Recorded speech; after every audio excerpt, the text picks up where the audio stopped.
శుక్లాం బ్రహ్మ విచారసార పరమాద్యాం జగద్వ్యాపినీం వీణా పుస్తకధారిణీం అభయదాం జాడ్యాంధకారాపకాం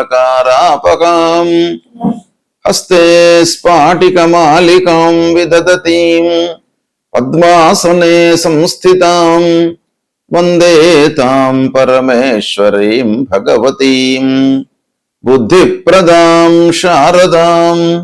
శ్రీ మహాగణాధిపతయే నమః. శ్రీ మహాసరస్వత్యై నమః. శ్రీ గురుభ్యో నమః. 2026వ సంవత్సరము మార్చి నెలలో గోచార రీత్యా, అంటే ఈ నెలలో ఉన్నటువంటి గ్రహస్థితి రీత్యా ముందుగా ఈ మార్చి మాసంలో గ్రహస్థితి ఎలా ఉంది అనే విషయాన్ని మనం చూసినట్టయితే, రవి 14వ తారీఖు వరకు కుంభరాశిలో సంచరిస్తున్నాడు. తదనంతరం మీనరాశిలోకి ప్రవేశిస్తున్నాడు. కుజుడు కుంభరాశిలో సంచరిస్తున్నాడు. బుధుడు కుంభరాశిలో సంచరిస్తున్నాడు. గురువు మిథున రాశిలో సంచరిస్తున్నాడు. శుక్రుడు మీనరాశిలో సంచరిస్తూ 26వ తారీఖున మేషరాశిలోకి ప్రవేశిస్తున్నాడు. శని మీనరాశిలో సంచరిస్తున్నాడు. రాహువు కుంభరాశిలో, కేతువు సింహరాశిలో సంచరిస్తున్నారు. ఈ విధంగా గ్రహస్థితి ఉంది. అయితే ఈ గ్రహస్థితి మూలకంగా ధనుస్సు రాశిలో జన్మించినటువంటి స్త్రీలకు ఈ మార్చి మాసంలో గోచార ఫలితాలు ఎలా ఉన్నాయో తెలుసుకుందాం. గృహిణులకు ముఖ్యంగా కుటుంబం లోపల సంతోషము, సౌఖ్యము, ఆనందము ఉంటుంది. భార్య, భర్త వీళ్ళిద్దరి మధ్య కూడాను మంచి సదవగాహన ఉండేటువంటి అవకాశాలు ఉన్నాయి. మీరు ముఖ్యంగా పిల్లలతో, కుటుంబ పెద్దలతో సంతృప్తిగా ఉంటారు. ఇక ఉద్యోగం చేస్తున్నటువంటి స్త్రీలకు ఉద్యోగం లోపల ప్రమోషన్ లభించేటువంటి అవకాశాలు కనబడుతున్నాయి. ఆర్థికంగా మీరు సంతృప్తిగా ఉంటారు. పిల్లల విషయమే మీరు చాలా ఫోకస్ చేస్తారు. అంటే పిల్లల యొక్క చదువు, ఉద్యోగము, వాళ్ళ సెటిల్మెంటు, వాళ్లకు కావలసినటువంటి పనుల లోపల మీరు చాలా మనసు నిలుపుతారు. వాళ్ళను ఒక అభివృద్ధి పథంలోకి తీసుకురావడానికై సాయశక్తులా మీరు కృషి చేస్తారు. దాంపత్యము ఆనందంగా ఉంటుంది. ఇక సంతానం కొరకై ఎదురు చూస్తున్నటువంటి స్త్రీలకు కూడాను ఈ మాసము చాలా అనుకూలంగా ఉంది. సాహిత్యంలో ఉన్నటువంటి వారికి, నాట్యము, సంగీతము ఇలాంటి రంగాలలో ఉన్నటువంటి స్త్రీలకు కూడాను ఈ మాసం బాగా కలిసి వస్తుంది. పెట్టుబడులు చేస్తారు. ఇక ఈ రాశిలో జన్మించినటువంటి స్త్రీలు వ్యాపార రంగంలో ఉన్నటువంటి వాళ్లకు వ్యాపారం బాగా కలిసి వస్తుంది. వ్యాపారంతో పాటుగా పెట్టుబడులపై, అంటే సేవింగ్స్ పై మీరు మనస్సు నిలుపుతారు. ఇది చాలా మీకు ఉపయోగకరమైనటువంటి విషయం. శుభవార్త, అన్ని విషయాల లోపల కూడాను మీకు మంచి జరిగే అవకాశం ఉంది. స్నేహితులు, తోటి వారి యొక్క సహాయ సహకారాలు అందుతాయి. సమాజంలో మీరు ఒక గుర్తింపును పొందుతారు. మానసిక ప్రశాంతత కనబడుతుంది. కొత్త పరిచయాలతో కార్యసాఫల్యము, ఆదాయం పెరుగుతుంది. ఇక వ్యాపారంలో ఉన్నటువంటి స్త్రీలు వాళ్ళు పార్ట్నర్స్తో కూడాను మంచి అవగాహనతో ముందుకు వెళ్తారు. ఆరోగ్యం నిలకడగా ఉంటుంది. ఆత్మవిశ్వాసం పెరుగుతుంది. ముఖ్యంగా అంటే పనులను పూర్తి చేయడం పైన మనసు నిలుపుతారు. చిన్న చిన్న పనుల లోపల కూడాను కార్యసాఫల్యం మూలకంగా మీకు ఆత్మవిశ్వాసం పెరుగుతుంది. చిన్న పనుల లోపల విజయం చేకూరేటప్పటికీ మనకు మానసికమైనటువంటి ధైర్యం పెరగడము, కొత్త పనులు, పెద్ద పనులను కూడాను ప్రారంభం చేయాలి అనేటువంటి ఒక స్థితికి వస్తారు. సంతోషకరమైనటువంటి పనులు మీకు జరుగుతాయి. ఓవరాల్గా చూసినట్టయితే ధనుస్సు రాశి వారికి, స్త్రీలకు ఈ మార్చి మాసము బాగా అనుకూలమైనటువంటి మాసం. శుభప్రదమైనటువంటి ఫలితాలను పొందుతారు. సద్వినియోగపరుచుకోండి. గ్రహస్థితి ప్రతికూలంగా ఉన్నప్పుడు మనము ఏమి చేయాలి? మన వైపు నుండి కొన్ని కర్తవ్యాలు మనకు శాస్త్రంలో చెప్పబడి ఉన్నాయి.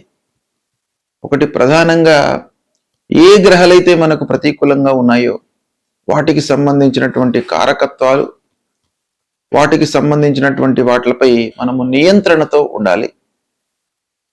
అంతేకాకుండా అనుగ్రహము కొరకై కొన్ని పరిహారాలు చేసుకోవాలి. సూర్యుడు ప్రధానమైనటువంటి గ్రహము. సూర్యుడు ప్రతికూలంగా సంచరిస్తున్నప్పుడు అనారోగ్య సమస్యలు కానివ్వండి, శారీరక రుగ్మతలు, మానసికంగా ఇబ్బందులు, పనుల లోపల ఆటంకాలు, ఇలాంటివి మనకు జరిగేటువంటి అవకాశాలు ఉంటాయి. కాబట్టి సూర్యుడు ప్రతికూలంగా ఉన్నప్పుడు తప్పకుండా మనము మూలమంత్రాన్ని జపించడము.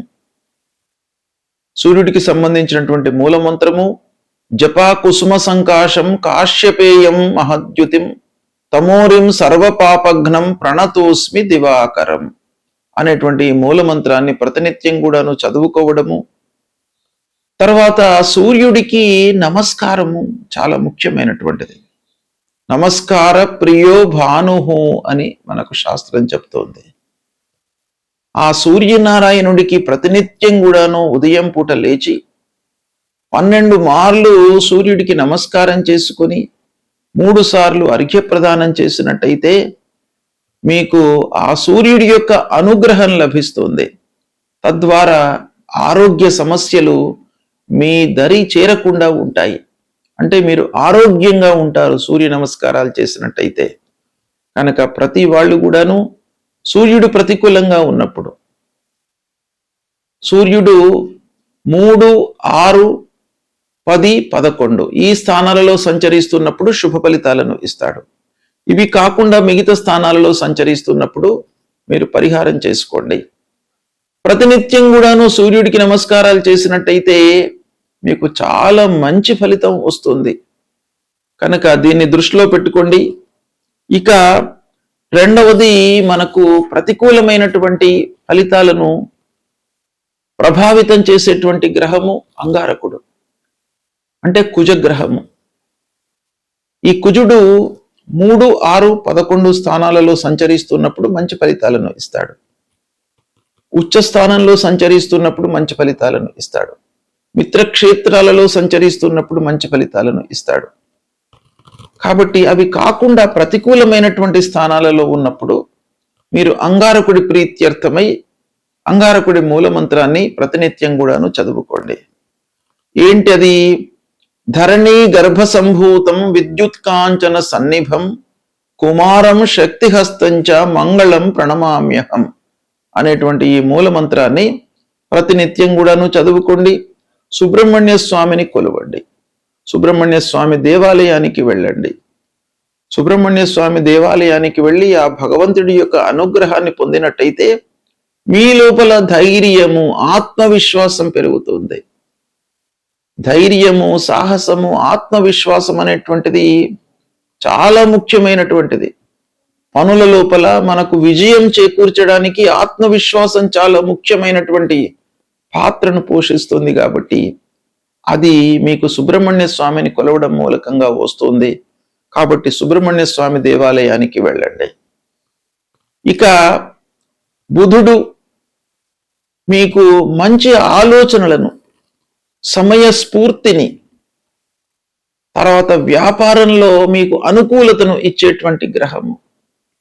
అలాంటి బుధుడు మీకు ప్రతికూలంగా ఉన్నప్పుడు మీరు విష్ణు సహస్రనామ పారాయణం చేయండి. బుధుడికి సంబంధించినటువంటి మూలమంత్రంతో పాటుగా విష్ణు సహస్రనామ పారాయణం. ఒకవేళ విష్ణు సహస్రనామం చేయడానికి మీకు సమయము చిక్కనట్టయితే అందులో విష్ణు సహస్రనామాలలో ఉన్నటువంటి చివరి శ్లోకం వనమాలి గదీ శారంగి శంఖీ చక్రీ చ నందకి శ్రీమాన్ నారాయణోర్విష్ణు వాసుదేవోభిరక్షతు అనేటువంటి ఈ మంత్రాన్ని ప్రతినిత్యం కూడాను చదువుకున్నట్టయితే మీకు ఆ భగవంతుడు శ్రీమన్నారాయణుడు మీకు మంచి ఆలోచనలను, సమయం లోపల నిర్ణయాలను తీసుకునేటువంటి ఒక మంచి బుద్ధిని ఇస్తాడు. తద్వారా మీకు వ్యాపారంలో లాభం చేకూరుతుంది. ఉద్యోగంలో మీరు మంచి స్థితిలో ఉంటారు. మంచి పనితనాన్ని మీరు ప్రదర్శిస్తారు. ఇలాంటి ఎన్నెన్నో విషయాల లోపల కూడాను మీకు మంచి ఫలితము ఆ శ్రీమన్నారాయణుడి మూలకంగా అనుగ్రహం లభిస్తుంది కనుక ఇది చెయ్యండి మీరు. తర్వాత గురువు ప్రతికూలంగా ఉన్నప్పుడు గురు మూల మంత్రాన్ని చదువుకోవడము, గురువులను సందర్శించుకోవడము, సద్గురువుల యొక్క ప్రవచనాలను వినడము, దక్షిణామూర్తి స్తోత్ర పారాయణం చేయడము, తర్వాత మూల మంత్రము, గురువుకు సంబంధించినటువంటి మూల మంత్రము ఉంటుంది.